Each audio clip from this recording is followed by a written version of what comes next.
you've got to get rid of all of that out of your head. Joanne, I've got a couple of questions. Absolutely. I'm going to take this into, and then again, let's anybody go live. I'm going to take this into the marketer in me can't help but want to know more about this. All right.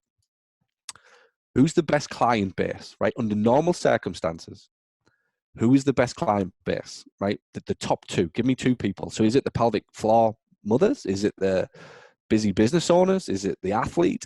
Under normal circumstances, who is the, if we're all talking about this being a revenue stream for us for years to come, and we just could run one campaign to go after somebody or two people, who is it?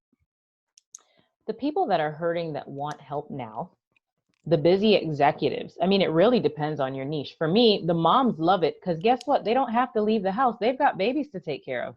They're worried about nap times, and they're worried about getting in the car, and they're worried about childcare. And you've got to really speak to the problems that they have.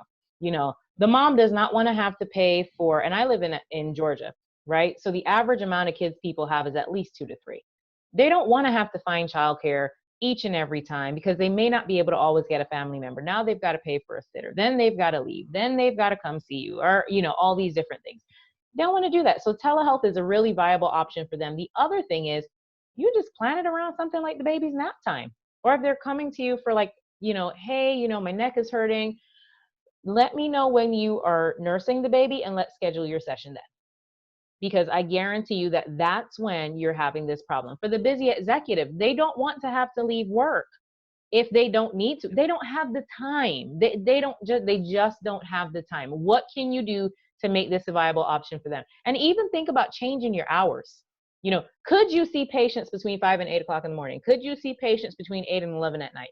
Can you give those people who have that busy schedule, so they're not having to take PTO, so they're not having to take time out of their day? Because even if you're doing telehealth, we can't assume they're going to have that time as a lunch break. Now they're at work. Do they really want to do this when they're at work? Do you have weekend hours that you can make available for them?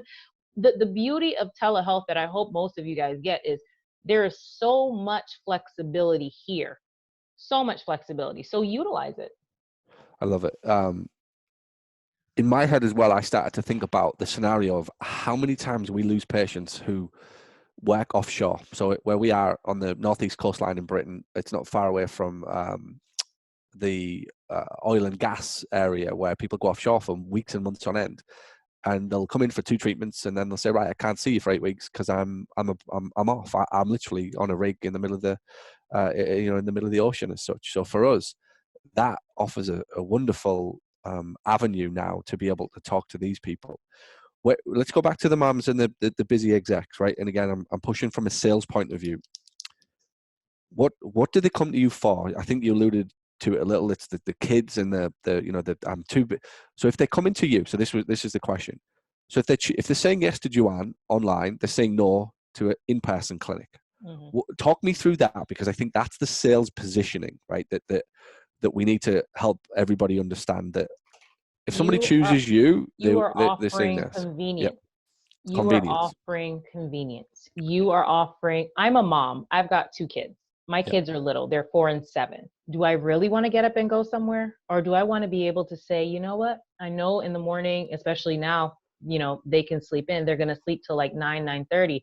Good. I can do a session at 7 o'clock in the morning, And the thing is, I have the ability to make my schedule flexible. I don't have to have a hard and fast schedule. So if I get them on the phone and they have an objection to my schedule that they see online, I said, oh no, wait, we can make exceptions. If that's what you need, then that's what we'll do. But there is some wiggle room in there, but they want convenience. Yeah. That's what moms want. Moms don't need another thing to stress them out. And again, for everybody listening, from a sales psychology, that's what people pay for.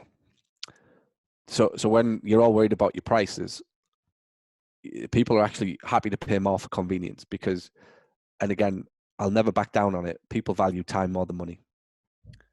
Every single one of you on this call values time more than money, and so do I. And the people that are willing to pay anywhere close to $150, $200, $250, we're in that bracket of valuing time more than money. And a busy executive who has to leave for an hour and then an hour to get back to his office, his hourly rate by the time, or hair hourly rate is you just added 3 times to the cost of PT, and they simply wouldn't come out and do it. So when you're looking for the confidence to sell this, that's what you've got to remember, that you're offering somebody is convenience and certainty. And thanks for watching this video. And if you found it helpful, and if you now find yourself thinking, I wonder what else this person can help me with, head over to paulgough.com/books, where you can find my best-selling books, which will show you how to add more profit to your practice. Or send an email to paul@paulgough.com to ask about how we can help you accelerate the growth and profitability of your clinic. And by the way, if you know anybody who would find this helpful, please share this video out. Thanks so much.